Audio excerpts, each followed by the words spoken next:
미국 뉴욕 증시는 기업들이 개선된 실적을 내놓은 데다 중국의 기준금리 인상에 대한 우려가 반감되면서 큰 폭으로 올랐습니다. 다우는 1.18%, S&P 500은 1.05% 올랐습니다. 일명 만능통장이라고 불리는 주택청약종합저축의 가입자 수가 지난해 5월 출시 이후 1년 5개월 만에 1,000만 명을 돌파했습니다. 금융연구원은 국내 상장기업의 35%가 부실기업이며 이 가운데 절반은 만성적인 부실에 빠졌다며 강력한 구조조정이 필요하다고 주장했습니다. 포기당 1,500원까지 치솟았던 배추가 연말 폭락설로 상대적으로 가격이 저렴한 대형마트 예약 판매에서도 인기를 잃고 있습니다. 배추값 안정으로 중국산 배추도 판매가 점차 줄고 있습니다.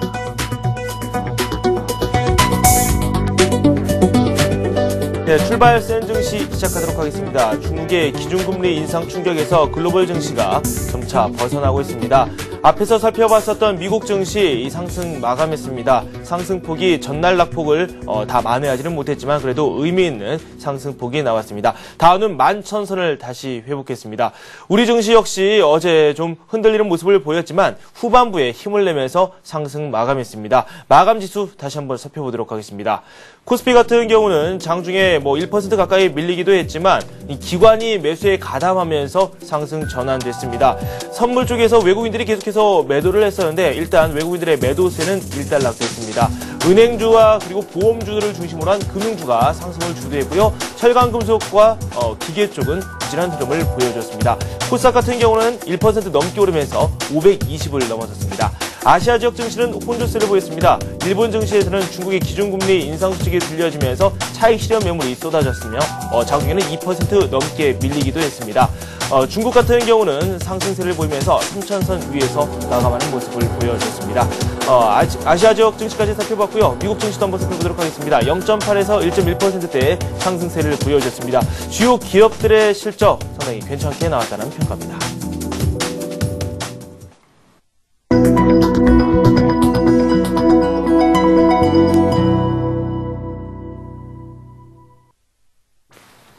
네, 오늘의 센 전략 시간입니다. 오늘은 교보증권 양평동 지점의 오기철 차장과 함께합니다. 안녕하세요. 네, 안녕하십니까. 네, 어제 우리 증시가 좀 하락하다가 상승으로 전환이 됐고, 그리고 또 미국에서는 지난 밤에 그 전날 낙폭을 어느 정도 만회를 했어요. 그렇기 때문에 오늘 우리 시장은 또 어떻게 흘러갈지 궁금하기도 합니다. 솔직히 미국 증시가 상승을 했으면 우리 증시도 한 번씩 오를 수도 있을 법도 한데 분명 그 전날 좀 이미 선반영된 게 좀 있지 않습니까? 그렇습니다. 전일과 국내 증시가 상당히 좀 장 초반에 좀 많이 빠지다가 정부의 그 매수세가 좀 들어오면서 급반등하는 그런 모습을 보였습니다. 이미 그 전전날에 이틀간 큰 폭으로 지수가 하락을 했었고 어제 이제 또 많이 빠지면서 출발을 했기 때문에 주가지수 하락에 대한 것은 좀 어느 정도 선반영이 된 측면이 있고요. 그리고 중국의 금리 인상에 대해서 세계 경기가 좀 어느 정도 좀 타격은 있었겠지만 그러한 충격이 좀 단기화된다. 일단 그런 것들이 좀 시장에 좀 오히려 좀 안정적으로 영향을 미친 것이 아닌가. 일단 그리고 이제 중국이 이제 금리 인상을 함으로써 미국과 벌이고 있는 환율 전쟁을 좀 피해간다는 그런 측면에도 좀 부각이 되기 때문에 오히려 그런 측면에 있어서는 좀 악재가 빨리 해소되는 그런 측면이 있었던 것 같습니다. 중국의 금리 인상을 한 배경을 한번 살펴보게 되면 일단은 금리 인상을 통해서 위안화 절상 효과도 또한 중국 내 인플레이션도 잡는 그런 두 마리 토끼를 이제 잡는 그런 모습을 좀 보여줬기 때문에 그런 측면이 꼭 부정적으로 볼 측면들은 아닌 것 같습니다. 또한 그것이 중국 시장의 그런 경기가 소프트 랜딩한다는 그런 강한 자신감을 좀 피력한 측면도 있기 때문에 일단 그런 측면들은 오히려 중국 경기 시장에 대한 그런 긍정적인 시각으로 바라보실 수 있는 그런 측면이 될 것 같습니다. 일단 차트를 한번 보시겠는데요. 중국 증시가 드디어 이제 3,000선에 안착을 하는 그런 모습을 보여주고 있습니다. 지난 7월달 이제 2,400선, 2,300선을 저점을 해서 2,700선까지 이제 반등이 나왔고요. 그리고 다시 2,600까지 조정받고 다시 3,000까지. 그래서 한 400포인트 정도를 등락폭으로 지금 본다고 하면 이제는 3,000선에 이제 안착을 해서 횡보하는 국면 이후에 다시 재차 상승하는 그런 국면이 흐름이 이어지지 않을까 일단 그렇게 보여집니다. 3,000선은 지난 2월달부터 4월달까지 형성됐던 매물대이기도 하기 때문에 바로 뚫고 가기는 어렵다 하더라도 횡보와 조정을 거친 후에 다시 올라간다고 하면 국내 시장에도 분명 긍정적인 모멘텀이 되리라고 생각합니다. 네. 국내 시장 수급적인 특징도 한번 저희가 살펴보도록 하겠습니다. 외국인들이 이틀 연속 순매도 선물 시장에서 있었고요. 이 부분이 조금 바뀌었어요. 다시 순매수로 전환이 됐는데 여기서 좀 의미를 찾아야 되지 않을까라는 생각이 들어요. 예, 일단은 외국인들이 왜 갑자기 이렇게 선물을 많이 매도를 했을까? 그런 측면들을 좀 주목을 해보셔야 될 것 같습니다. 일단 먼저 그림을 한번 보시겠는데요. 외국인이 지난 10월 18일 12,787계약, 그 다음에 1조 2천억이죠. 그 다음에 네. 10월 19일 날은 7천억 매도를 했습니다. 그리고 어제 이제 일부분 이제 환매를 했는데요. 이런 측면들 본다 그러면 좀 환율과 영향도 이제 같이 좀 살펴보셔야 될 것 같습니다. 네. 그동안 외국인들이 환책을 기대하면서 꾸준하게 국내 시장에 자금을 좀 공급을 해왔었는데 더 이상 원화 강세가 급속도로 빨리 이루어지지 않을 것이다. 그런 측면들이 약간 부각이 되면서 그렇다면 국내 증시에 대한 그런 주도주들에 대한 그런 피로감도 누적이 되었었고 그럼 일단 쉬었다 가야 되는 국면이 아니냐 그런 측면에서 외국인들 매도가 이렇게 대량으로 나왔던 것이 아닌가 일단 그렇게 보입니다. 환율 차트를 한번 살펴보시겠는데요. 올해 이제 그 5월달에 1,100원 초반대에서 일단 지지받고 1,200원대까지 이제 급등하는 모습을 보였고요. 이번에도 마찬가지로 1,100원 초반대에서 지지받고 다시 올라가는 그런 모습을 보이고 있습니다. 그렇기 때문에 워낙 강세에 따라서 외국인들이 그동안 자금을 이렇게 계속 공급해왔던 네. 그런 패턴들을 봤을 때 이제 1,100원대에서 더 크게 갑자기 이제 하락하는 모습이 나타나지 않는다고 하면 외국인들 매수 강도도 좀 약간 좀 둔화가 되지 않을까. 그런 선제적인 측면에서 외국인들 선물 매도가 좀 나왔던 것이 아닌가. 네. 일단 좀 그렇게 분석이 될 수 있겠습니다. 그렇기 때문에 향후에 외국인들의 공격적인 매수는 당분간은 좀 주춤할 수 있다. 그런 측면을 본다고 하면 국내 증시의 흐름도 약간은 좀 주춤할 수 있는 쉬었다 가는 국면이 이어질 가능성도 있다고 보셔야 될 것 같습니다. 네. 어제 나왔던 현물 시장에서의 외국인들의 매도도 이런 측면에서 분석이 가능한가요? 예, 그럴 것 같습니다. 뭐 환율에 일단은 좀 주목을 하셔야 될 것 같은데요. 국내 그 전반적인 그 IT라든가 국내 주도 업종들에 대한 그런 피로감들이 많이 누적이 되어 있는 상황입니다. 네. 그렇기 때문에 추가적으로 상승하기에는 새로운 모멘텀들이 필요한데요. 2분기, 3분기에 대한 실적은 상당히 좋았었는데 4분기까지 더 좋겠느냐 그런 것들을 봤을 때는 좀 그런 측면들은 아닌 것 같다. 그런 의미로 봐서 외국인들도 어느 정도 한 템포를 좀 쉬었다 가는 그런 국면들이 좀 접어들 것 같고요. 이러한 국면에 맞춰서 기관과 개인들이 외국인들의 물량을 다시 좀 받아주는 측면들이 있기 때문에 지수상으로는 약간 좀 쉬어갈 수 있어도 수급적인 측면에서는 그렇게 크게 공백을 나타내지는 않을 것 같습니다. 네. 수급 말씀 들어봤고요. 업종별로 좀 넘어가 보도록 하겠습니다. 어제 금융업종, 그중에서도 보험업종의 상승세가 눈에 띄었고요. 금융업종 내에서도 금융지주 업종들도 상당히 좋은 흐름을 보여줬어요. 향후 전망이 기대된다라는 말씀을 상당히 많이 듣기도 했어요, 저희가. 앞으로 전망 어떻게 보십니까? 일단 금융업종은 제가 지난주 말씀드리면서 이제 그 금리 인상과 관련해 가지고 금리 인상이 되든 안 되든 금융업종에 대한 그런 인식은 좀 긍정적으로 좀 하셔야 될 것 같습니다. 중국이 이제 그 공격적인 금리 인상을 펼침으로써 국내 시장에서도 금리 인상을 할 수 있는 명분을 좀 얻었다는데 주목을 하셔야 될 것 같습니다. 네. 어제 이제 금융주들이 좀 많이 올라갔고 보험업종도 흐름도 좀 괜찮았었는데요. 이런 측면들 본다 그러면 일단은 그 금융업종에 있어서 좀 긍정적인 측면으로 좀 작용을 할 것 같고요. 그동안 좀 많이 못 갔었던 금융주 중에서 그 보험업종 섹터가 일단은 네. 좀 약간 조금 더 상승할 수 있는 모멘텀들이 주어지지 않을까 일단 그렇게 좀 생각이 듭니다. 네. 금융주 이야기가 나오면은 IT 이야기 자동적으로 따라 나올 수밖에 없을 것 같습니다. 그동안 저평가됐었던 금융 IT 업종이기 때문인데 IT 업종 쪽으로도 상승세가 일부 나오기도 하고 있는데 그래도 아직까지는 좀 부족해요. 그렇죠. 저희들이 IT 업종 하면은 삼성전자만 주목을 해서 네. 답답한 흐름이 아닌가 일단 보여지는데요. 물론 그렇습니다. 삼성전자가 IT에서 차지하는 비중이 절대적이기 때문이죠. 그렇지만 뭐 계속해서 말씀을 드렸지만 우리가 하이닉스라든가 LG 디스플레이 이런 것들을 종목을 한번 수급 흐름을 한번 살펴보신다고 하면 이제 어느 정도의 변화가 좀 감지가 되는 국면이 아닌가 일단 그렇게 보입니다. 일단 네. 하이닉스 한번 차트 한번 보시겠는데요. 하이닉스 차트 보면 주가 밴드가 2만 원, 2만 1,000원에서 2만 3,900원. 어제 이제 드디어 이제 2만 4,000원까지 근접하는 그런 모습을 보이고 있습니다. 중요한 것은 뭐 주가의 움직임보다도 매수 주체들의 변화를 좀 감지하셔야 될 것 같은데요. 네. 지난 7월부터 이제 8월까지 기관들이 순매도 기조에서 이제는 9월 중순 이후부터 매수로 좀 전환되는 그런 모습을 보이고 있습니다. 네. 그런 측면들 본다 그러면 일단은 수급에 있어서 긍정적인 측면을 좀 보셔야 될 것 같고요. 그럼 외국인들은 어떤지 그것도 한번 보시겠습니다. 외국인들 같은 경우도 수급 흐름을 본다 그러면 그동안에 이제 매도 기조에서 네. 일단은 매수와 매도가 혼조되는 그런 측면들을 보이고 있어서 수급적인 측면은 이제 올 매도에서 이제 긍정적으로 이제 좀 전환이 되는 국면이 아닌가 일단 그렇게 보입니다. 삼성전자의 차트도 한번 살펴보겠는데요. 네.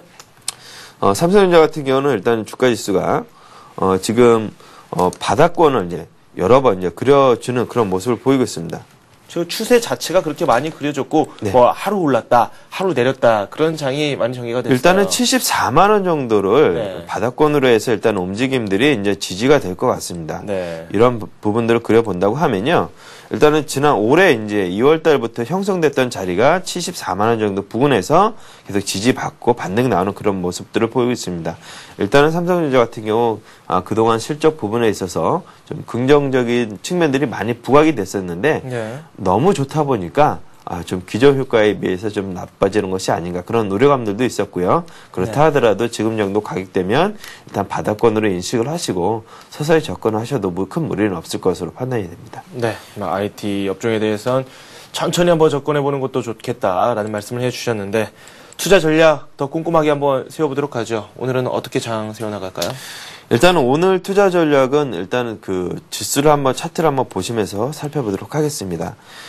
그동안 국내 증시가 21선을 지지를 받으면서 계속해서 올라왔었는데요. 네. 오늘 그 데드 크로스가 날지 한번 지켜보셔야 될 것 같습니다. 네. 지금 보면 5일선이 1880이고요.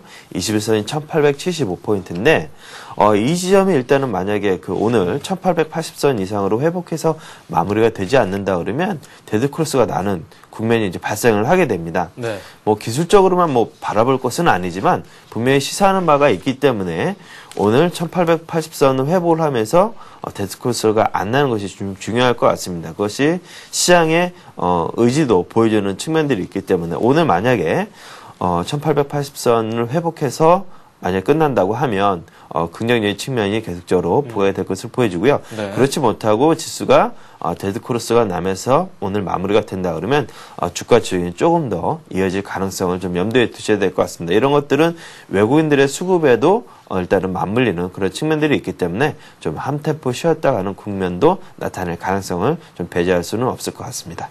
네. 구체적으로 저희가 관심 종목도 살펴보면 더 좋겠죠. 어떤 종목을 집중적으로 공략해 볼까요? 일단은 그동안 꾸준하게 말씀드렸었던 하이닉스라든가 LG전자, 디스플레이 등은 계속 네. 저점 매수가 계속 유효한 국면이고요. 네. 하이닉스 같은 경우는 이미 벌써 10% 정도 이상 수익권이 나와 있는 상황이기 때문에 그렇다 하더라도 긴 시간 동안 하락을 해왔었고요.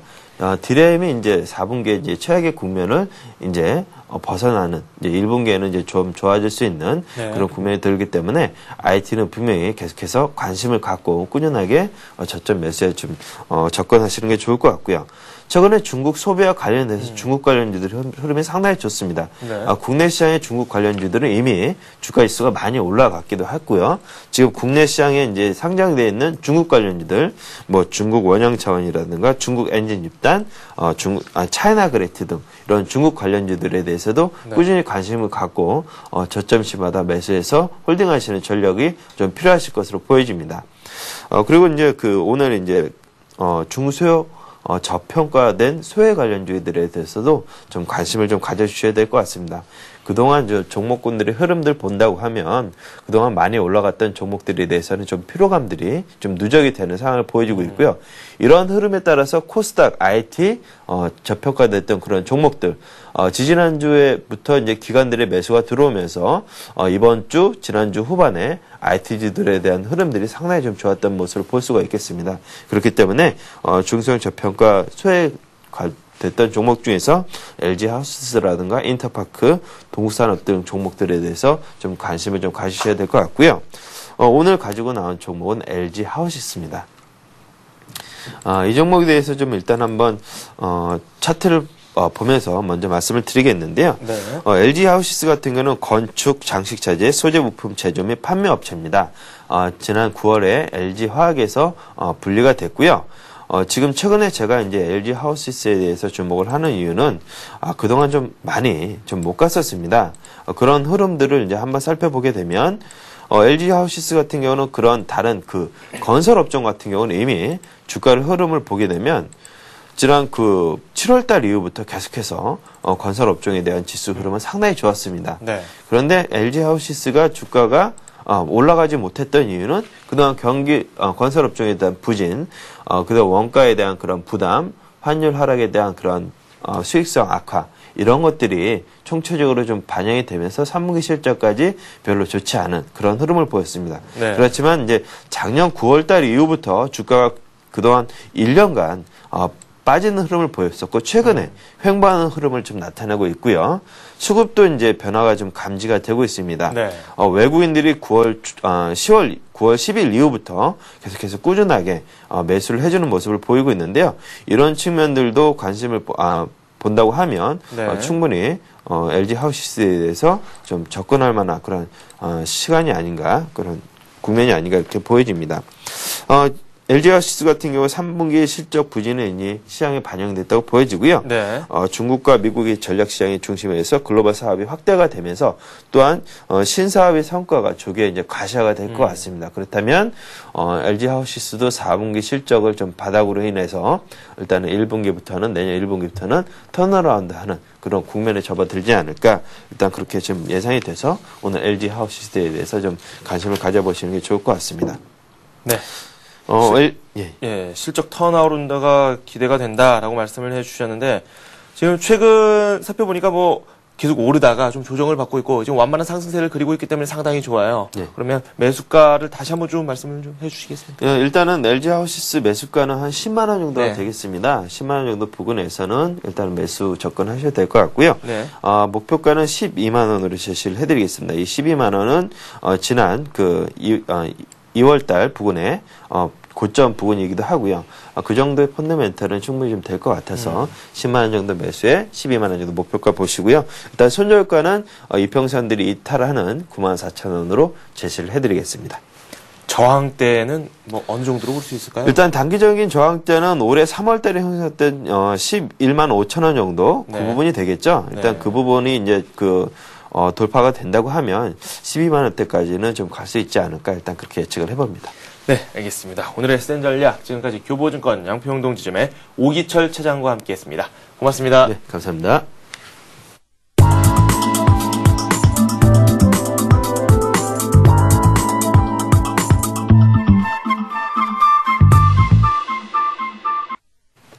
뉴스 속에서 테마주를 찾아보도록 하겠습니다. 이트레이드 증권 용산점의 최건영 실장 연결되어 있습니다. 안녕하세요. 네, 안녕하세요. 네, 저희가 지난번에 살펴봤었던 웅진에너지 그리고 태웅 좋은 흐름을 보였는지 한번 살펴보도록 하죠. 네, 지난주에 신재생에너지 40조 투자 이런 뉴스를 가지고 관련된 종목 네. 웅진에너지, 태웅 두 종목을 살펴보았었는데요. 웅진에너지의 그 상승 흐름이 매우 좋으네요. 어제 물론 시장도 좀 오른 부분도 있지만은요. 또 최근에 시장 좀 약세 흐름 속에서도 잘 견뎌냈고요. 네. 어제 또 양봉을 강하게 친 모습, 직전 고점 근처까지 다시 세우는 모습인데요. 지난주 매수 추천 21,000원 정도 말씀을 드렸습니다. 21,000원은 매수 가격이 들어왔죠. 그리고 어제 종가는 21,950원. 추천 대비 4.5% 정도인데요. 지금 동시효과도 22,300원 정도 들어오는데요. 추세적인 부분 완전히 살아 있습니다. 완전히 살아 있고 매수를 하셨던 고객이시라고 하면 분명히 이것은 홀딩을 하셔도 좋은 내용이고요. 또 수급적으로도 보면 외국인의 순매수 계속 진입이 되는 모습이고요.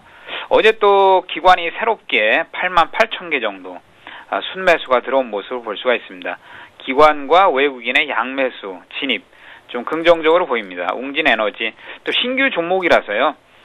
매물벽이 없죠. 신규 종목은 수급이 들어오면 들어오는 대로 그대로 상승 흐름을 주니까요. 여기서는 계속 홀딩을 하셔도 충분히 목표했던 수익률 15% 정도는 충분히 달성할 수 있으리라고 봅니다. 두 번째 종목은 태웅을 봤었죠. 태웅도 흐름이 조금 횡보하는 모습이었습니다. 매수 추천 가격이 61,500원 제시를 해드렸었고요.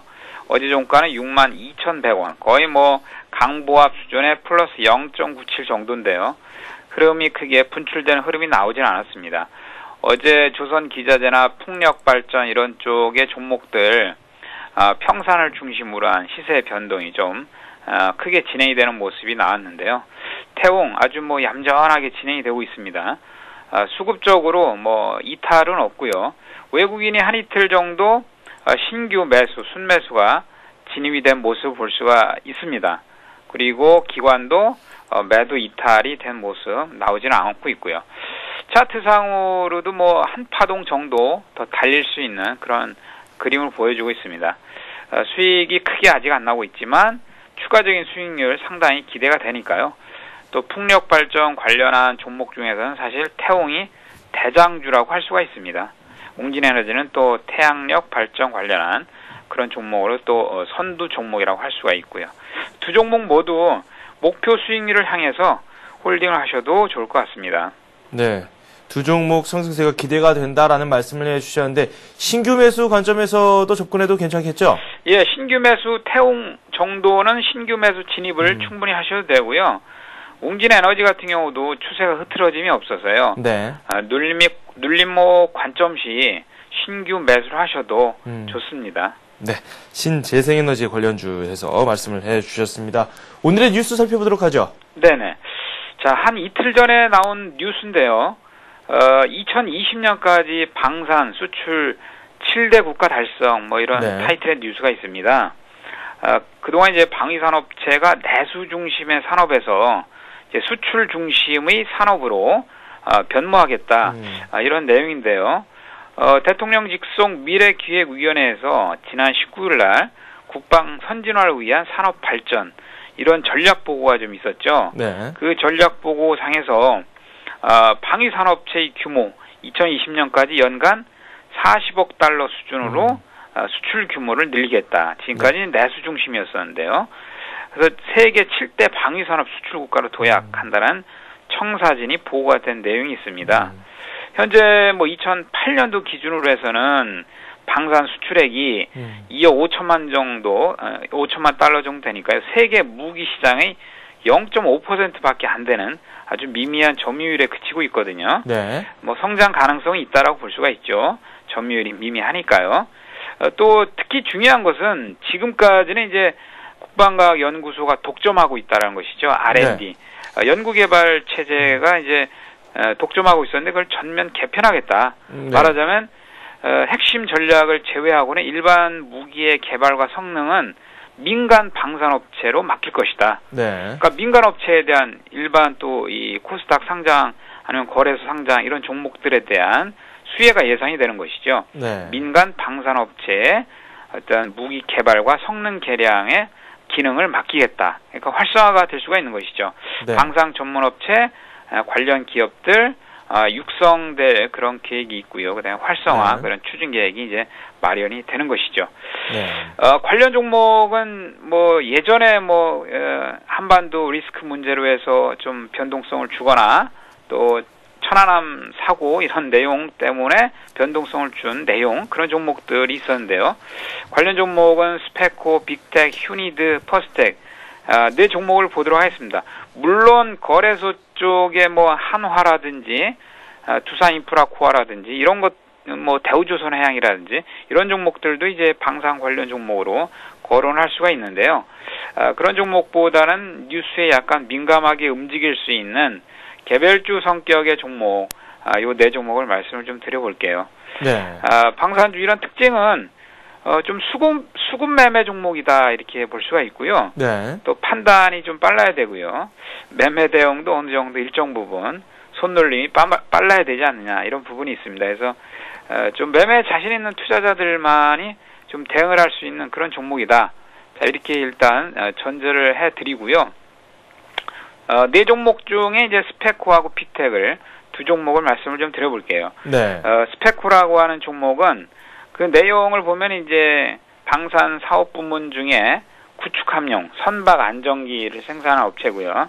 선박의 어떤 움직임, 롤링하는 그 롤링을 줄여주면서 안정된 운항을 도와주는 그런 안정기를 생산하는 업체입니다.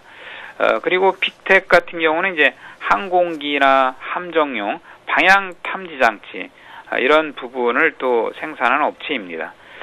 어제 시장이 전약 후강으로 진행이 되면서 네. 시장의 매수세가 거래소에 좀 몰린 감이 없지 않아 있었습니다. 그래서 어제 스페코나 빅텍, 휴니드, 퍼스텍 이런 종목들이 장 출발은 좀 강하게 진행이 됐다가요. 네. 좀 전강 후약으로 말하자면 음봉이 나오는 모습으로 마감이 됐거든요. 네. 오히려 더 음봉이 나오는 모습이 마감이 돼서 저가 매수의 기회를 주는 것 같습니다. 그래서 이 종목을 선택을 해봤는데요. 스페코 어제 종가가 3,760원 마감이 됐는데요. 매수 가격은 3,700원 좀 제시해 드릴게요. 지금 뭐 동시호가 한 5% 지금 플러스로 들어오고 있는데요. 매수 가격은 3,700원 말씀을 드려보고요. 장중에 혹시 변동 눌림이나 이런 부분이 있으면 눌림에서 분명히 잡아도 좋은 종목이라고 보고요. 네. 목표 가격 한 20% 정도 개별주 성격이 강하기 때문에 20% 8월 초에 좀 저항대 한 5,000원대 정도가 형성이 돼 있습니다. 네. 그래서 한 4,450원대까지 목표를 두고요. 손절 한 10% 최근 지지력 가격인 3,330원 정도 네. 이 정도를 잡아보겠습니다. 빅텍 자 빅텍도 한번 볼게요. 네. 빅텍도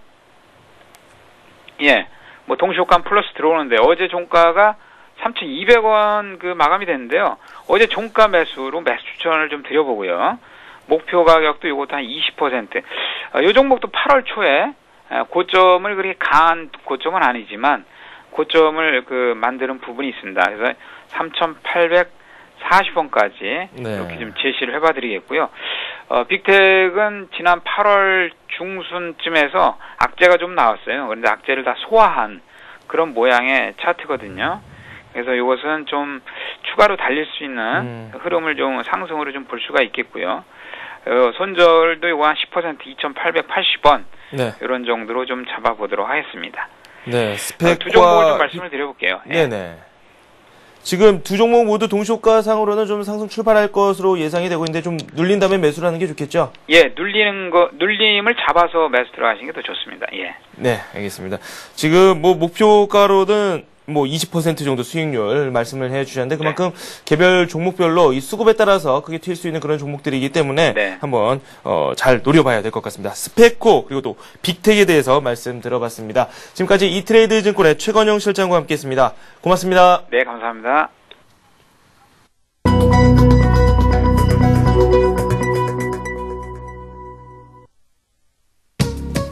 네, 우리 시장 개장이 됐습니다. 1880에 가까이 붙어서 장이 출발을 했는데요. 0.4% 코스피 오르면서 1879.51을 가리키고 있습니다. 코스닥 같은 경우도 520을 단단하게 지지를 받고 있습니다. 현재는 524를 가리키고 있고요. 상승폭은 0.7% 이제 상승을 하고 있는 걸로 확인이 되고 있습니다. 시가총액 상위 종목군별로 어떻게 진행되고 있는지 한번 살펴보도록 하겠습니다. 화면 함께 보시죠. 네, 삼성전자가 0.4% 오르면서 어제에 이어서 오늘도 상승세를 이어나가고 있습니다. 어제 철강 금속 업종이 많이 부진했었죠. 향후 실적 전망도 어둡고 중국의 금리 인상에 대해서 좀 부정적인 의견이 상당히 많이 나왔습니다.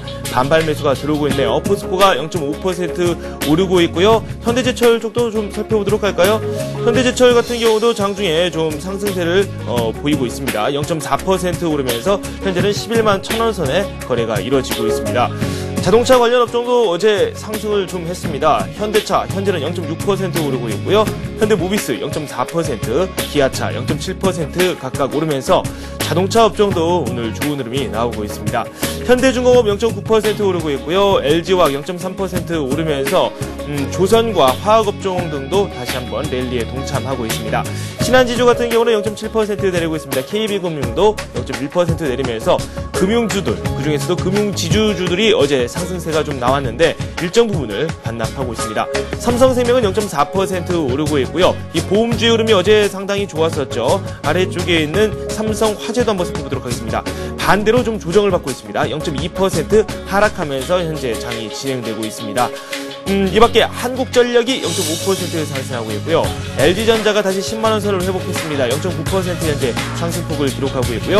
LG디스플레이는 소폭 내리고 있습니다. 0.3% 하락하고 있습니다. 하이닉스 쪽으로 해서 한번 집중을 해보는 것도 괜찮다라는 말씀을 한번 앞에서도 들어봤었죠. 0.4% 오르면서 24,000원 선에 등극하는 모습입니다. SK텔레콤은 0.2% 오르고 있고요. LG가 0.7%, SK에너지 1%대의 상승세를 보여주고 있습니다. 우리금융이 1.3% 내리면서 금융지주주들이 오늘 어제 상승폭 대비해서 좀 조정을 받고 있습니다. 신세계는 1%대의 상승세를 보여주고 있고요. 삼성물산, NHN 나란히 0.3에서 0.4%대의 상승세를 보여주고 있습니다. 기업은행은 보합권이고요. KTNG 0.3% 상승 중입니다. 기계업종 두산중공업은 0.5% 오르고 있고요. 삼성전기가 1.2% 오르면서 다시 또 힘을 받고 있습니다. 12만 1,500원 선에 거래가 되고 있습니다. 코스닥 쪽 상황이 괜찮다 이렇게 말씀을 드렸는데 시가총액 상위 종목군들도 좋은 흐름 보여주고 있습니다. 셀트리온이 0.8%, 서울반도체 1.3%, SK브로드밴드 0.3% 각각 오르고 있습니다. 포스코 ICT가 좀 조정을 받고 있네요. 4.4% 내리고 있고요. 다음은 보합권에서 움직이지 않고 있습니다. 이 밖에 OCI 머티리얼즈와 네오이스게임스 같은 경우는 1.2%대 상승세를 보여주고 있습니다. 네, 이렇게 해서 코스피, 코스닥 시가총액 상위 종목군들 흐름 살펴봤습니다. 우리투자증권의 이경민 책임연구원 연결해서 출발 상황 다시 한번 점검을 해보도록 하겠습니다. 안녕하십니까? 예, 안녕하십니까? 네, 상승세가 나오고 있는데요. 출발 상황 정리해 주시죠. 장 초반 강한 반등세를 보였는데 다시 강보합권으로 내려앉는 상황입니다. 금융주 쪽에서 좀 악재가 나오는 모습이 나타나고 있습니다. 장 초반부터 외국인의 매수세가 유입되고는 있지만 기관의 매도세가 출회되면서 시장 자체는 상승 탄력을 좀 약화하는 모습이 아닌가라는 생각을 하고 있고요. 특히 5일선, 21선이 오늘 데드크로스가 발생했습니다. 이런 상황에서 21선 돌파에 실패하는 모습이 나타나면서 당분간은 단기적으로 소강 상태에 들어가는 모습이 아닌가라는 생각을 하고 있습니다. 일단 지금 전일 좀 강한 반등세를 보이는 데 따른 일정 부분 되돌림 모습이 나타나고 있는 상황으로 볼 수 있겠고요. 현재는 삼성전자나 기술업종들이 저점에서 반등세를 보이고 있다는 측면에서는 하방 경직성은 높여줄 가능성이 있겠지만 일단은 금융업종의 악재가 어떻게 반영되는지를 시장 쪽 꾸준히 체크해볼 필요가 있지 않나라는 생각을 하고 있습니다. 특히 외국인 선물 같은 경우는 오늘 장초반부터 매도세를 보이고 있는데요. 이에 따른 프로그램 매물 출회 또한 시장의 발목을 잡는 것으로 보고 있습니다. 네, 말씀하신 대로 프로그램 매물이 나오고 있고 시장 베이시스도 많이 약화됐습니다. 0.29를 현재 가리키고 있는데 프로그램 쪽에서 나오는 이 매물들 오늘장 좀 괴롭힐 것 같다는 생각이 드는데 어떻게 보십니까? 네, 일단 프로그램 매수 차익 잔고가 굉장히 사상 최고치를 경신한 상황에서 네. 일단은 베이시스가 굉장히 축소되었다는 점은 시장 자체의 상승 탄력을 저해할 수 있는 요인으로 보고 있습니다. 따라서 현재 시장 상황에서는 특히 21선을 돌파하지 못했다는 측면에서는 경계심을 좀 높여가실 필요가 있지 않나라는 생각을 하고 있고요. 단기적으로 시장 자체의 흐름이 탄력이 둔화되는 상황에서 적극적인 전략보다는 단기 트레이딩 전략을 필요로 할 거로 예상되고 있고 코스닥 지수 또한 520에서 525포인트라는 중요한 저항대에 직면했다는 점에서 코스피가 이렇게 좀 약세를 보이거나 아니면은 좀 정체를 보일 경우에는 코스닥 쪽에서도 강한 상승탄력을 보이긴 좀 어렵지 않나는 생각을 하고 있어 일단은 코스닥 시장 또한 지금까지 상승탄력을 보였던 데에 따른 상승탄력을 더 추가적으로 기대하기보다는 일단 포트폴리오 비중 조절을 통하고 매기를 확산하기보다는 좀 슬림하는 전략이 필요하지 않나라는 생각을 하고 있습니다. 일정 부분에 있어서는 현금을 확보하는 게 좋겠다 이런 말씀이신 거죠? 네네 맞습니다. 네, 오늘장 투자 전략 추가적으로 더 들어보도록 하죠. 네, 일단 전일 같은 경우는 시장 자체의 흐름에 있어가지고 중국이 기준금리 인상, 갑작스러운 기준금리 인상에도 불구하고 시장이 강한 반등세를 보였습니다. 이런 점을 보자면은 시장 자체의 하방 경직성이라든지 아니면 상승 의지는 좀 어느 정도 높게 평가를 할 수 있겠는데요. 그렇지만 그렇지만 1900선이라는 점, 코스피 1900선이라는 점은 펀더멘털상 그리고 기술적 분석상으로도 굉장히 중요한 분기점으로 보고 있습니다. 이런 점에서 이를 돌파하고 상승 탄력을 가져가기 위해서는 경기 모멘텀이라든지 이익 모멘텀이 뒷받침돼야 되지 않나라는 생각을 하고 있습니다. 특히 오늘 같은 경우 오늘은 중국의 3, 4분기 GDP 성장률이나 물가가 발표될 예정으로 되어 있습니다. 이 경우 성장률의 강도라든지 물가 수준에 따라서 중국의 통화 정책의 불확실성이 다시 한번 제기될 수 있다는 점에서 좀 경계심을 갖고 좀 면밀히 대응을 하실 필요가 있겠고요. 단기적으로 1850선에서 그리고 1900선에서의 등락이 반복되지 않을까라는 생각을 하고 있고 1차적으로는 21선 회복 여부 오늘 데드크로스가 발생하긴 했지만 이 5일선, 21선은 얼마만큼 빠르게 회복을 하는지가 단기적인 흐름에 있어서 굉장히 중요한 키포인트로 보고 있기 때문에 5일선, 21선의 돌파 그리고 지지 안착 여부를 좀 확인하실 필요가 있겠습니다. 네, 단기 추세선이 살짝 꺾였습니다. 그 때문에 좀 걱정이 있는데 현재 코스피가 1867 하락세로 전환이 됐습니다. 0.14% 내리고 있습니다. 이렇게 해서 우리투자증권 투자정보센터의 이경민 책임연구원과 함께 출발 상황 점검을 해봤습니다. 고맙습니다. 예, 감사합니다. 네, 바로 이어서 외환과 채권 시장도 살펴보도록 하겠습니다. NH투자선물 리서치센터의 전소영 연구원 연결되어 있습니다. 안녕하세요. 네, 안녕하세요. 네, 외환 시장 출발 상황 어떻습니까? 네, 오늘은 이제 전일보다 5원 80전 하락한 1121원 10전에 시작을 하고 있는데요. 어제는 중국의 긴축 소식에 달러화가 반등하는 등 위험 자산들의 랠리가 이제 타격을 받으면서 장 초반에는 환율이 급등을 주도했습니다. 하지만 이제 최근에 환율이 저점 대비 이제 30원이나 튀어오르자 내고 물량이 나오고 여기에도 이제 매도에 가세하는 모습이었고요.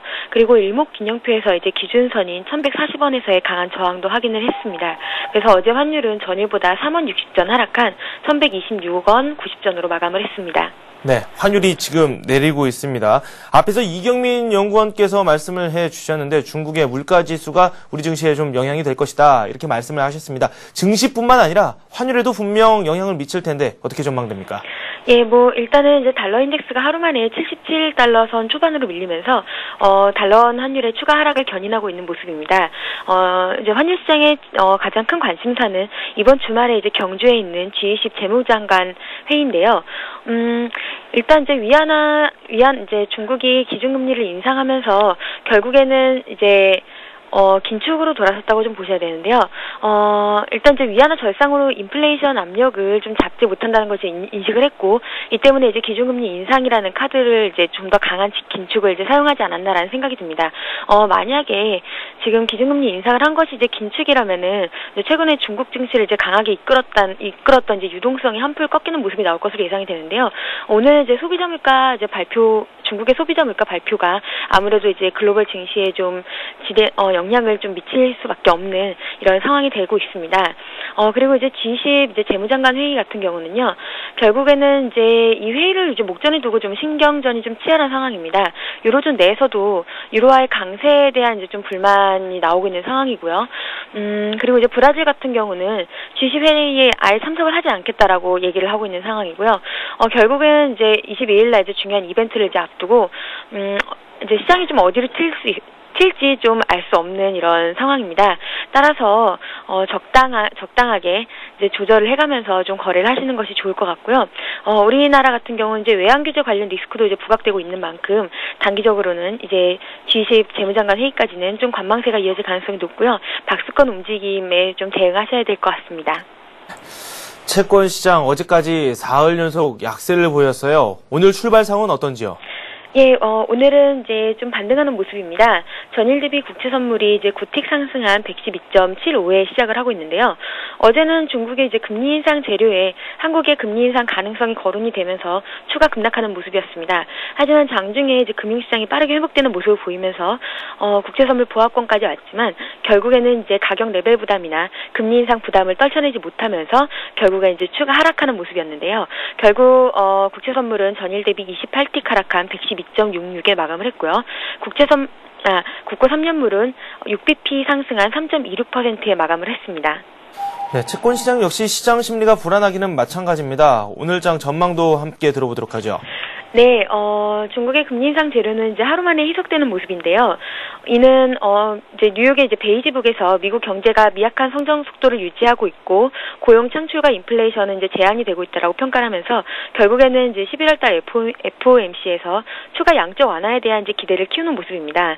국내 채권 시장도 일단은 이런 분위기에 조심스럽게 편승할 가능성이 높다는 판단인데요.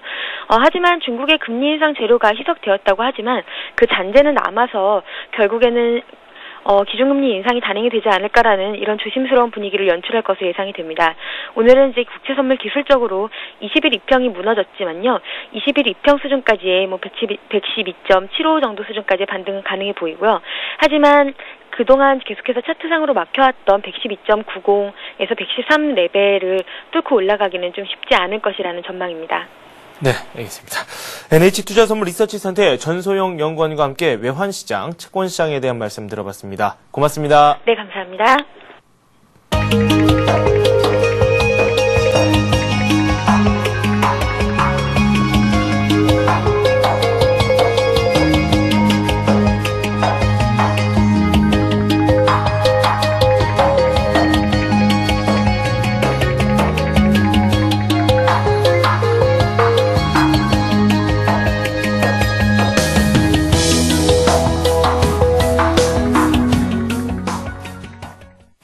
네, 우리 시장 현재 코스피가 1866을 기록하고 있고요. 코스닥은 521을 각각 가리키고 있습니다.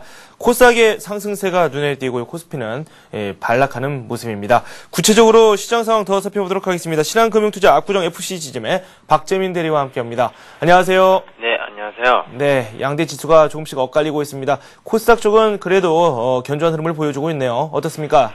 예, 금일 코스피 시장 개인의 매수세 900억 정도 좀 크게 나오고 있는데 아침부터 프로그램 매물이 1000억 가까이 지금 나오고 있거든요.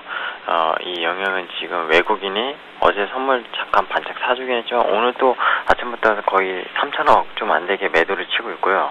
개인까지 이제 선물 매도가 같이 2000억 가까이 나오면서 베이시스가 좀 거의 백어데이션으로 돌아섰습니다. 그렇게 되면서 프로그램의 매물이 많이 나오면서 시초가 상승 출발 예상을 했지만 역시나 미국이랑 이제 좀 미국보다 먼저 움직이는 계속 모습을 보이고 있고요. 금일 이런 베이시스가 개선될 조짐이 지금 안 보이기 때문에 사실상 하락 반전이 이렇게 좀 상승 반전을 좀 어제처럼 돌리기는 쉽지 않을 것이다. 이렇게 좀 예측을 해보는 게 좋겠습니다. 네, 말씀하신 대로 지금 베이시스가 백어데이션과 콘텐고를 오가고 있고요. 그리고 프로그램 쪽에서 매물이 꽤 많이 나오고 있어요. 1000억 원 넘게 매도 물량이 나오고 있고, 특징적인 부분이 기관의 매도입니다. 기금 쪽에서도 현재 매도세가 나오고 있거든요. 기관 쪽에서 좀 사줘야지 다시 한번 되돌릴 수 있을 텐데, 전망을 이야기하실 때는 좀 되돌리기 힘들다, 이렇게 말씀을 해 주셨거든요. 수급 현황 이대로 유지가 될 것 같이 보이는데, 개인 쪽에서 좀 많이 사주겠죠, 오늘?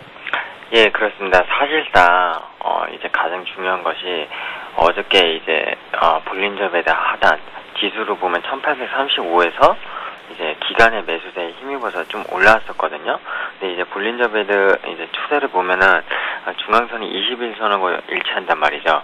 근데 오늘 21선에서 시작을 해서 음봉으로 지금 내리꽂고 있는 모습을 보이고 있고, 앞서 말씀드렸지만 외국인의 선물 방향이 어제 막판에 좀 매수로 돌아섰다고 하지만 그것이 이틀간의 선물 대규모 매도를 좀 커버할 수 있는 그런 물량이 아니었습니다.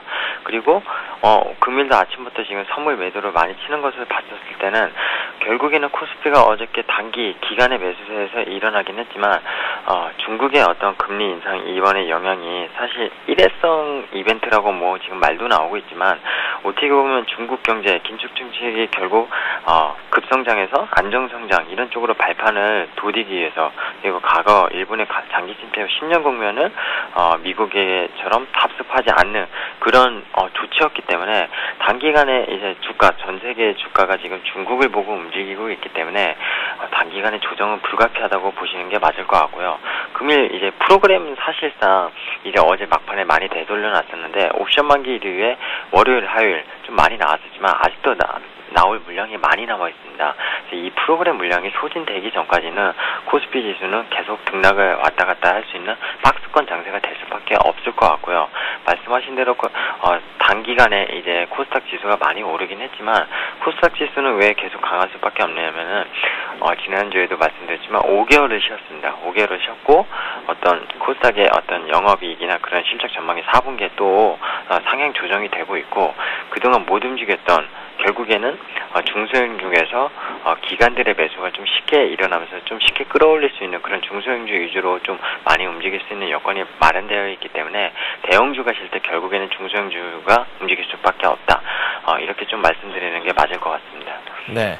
업종 흐름도 살펴보도록 하죠. 어제 히어로 하면은 보험이라든지 은행 쪽, 이 금융주들을 들 수 있을 텐데, 반대로 오늘은 좀 매물이 쌓이고 있습니다. 흐름 자체가 뭐 어제 상승분 대거 반납을 하고 있는 것 같이 보이는데, 어떻습니까? 예, 사실 뭐 중국의 금리 인상이 이제 한국에서도 금리 인상을 단행할 수 있을 여건이 될 것이다. 뭐 단행하지도 않았는데 사실 그런 심리감에 어제 보험주가 좀 기간의 매수세가 많이 몰리면서 상승을 했었는데요. 금리는 이제 또 뭐 요새는 기관들도 너무 단기성 매물로 이제 단타 트레이딩을 많이 하기 때문에 금리 매물이 좀 나오는 것으로 판단이 되고요. 금융주 같은 경우는 오늘 하나금융지수가 블록딜을 지금 하고 있는데 외국계 섹터 펀드에서 그 영향으로 5% 이상 지금 급락을 하고 있거든요. 그 영향으로 다른 금융주들도 좀 심리적으로 좀 더 위축이 되는 모습을 보이고 있는 것 같고 뭐 사실 최근에 좀 강했던 기계, 뭐 조선 이런 쪽도 많이 올라왔기 때문에 금리 뭐 외국계 레프터에서도 뭐 두산인프라코나 이런 거는 매도 레프터가 나왔단 말이죠. 그런 심리적인 영향이 계속 시장에서는 어떤 호재거리는 없는데 계속 악재거리만 나오는 그런 영향이 발생을 하면서 업종, 전업종 거의 지금 안 좋게 보시면 좀 될 것 같습니다.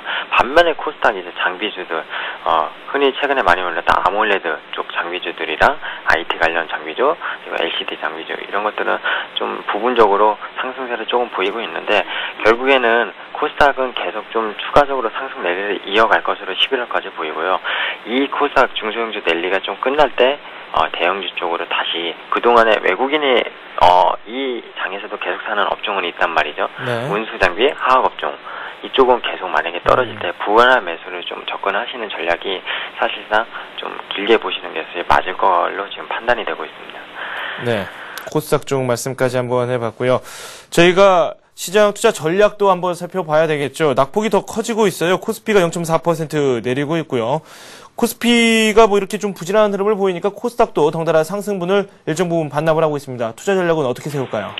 예, 뭐 코스닥 시장이 계속 좀 강세를 더 이어나갈 것이다 말씀드렸는데 중소형주가 활기를 띠는 가운데 이제 개인들의 거래 비중이 계속 늘어나가고 있는 게 좀 네. 불안하거든요, 사실. 네. 그리고 코스닥 시장은 사실상 투기성 매매가 좀 발생하는 경우가 많다 보니까 기업 본질같이 잊고서 들어가시는 분들이 가끔 계시는데 이럴 때일수록 좀 기업의 어떤 본질적인 펀더멘털과 이익을 보시고 같이 좀 큰 손을 따라가시는 것이 맞을 걸로 판단이 되고요.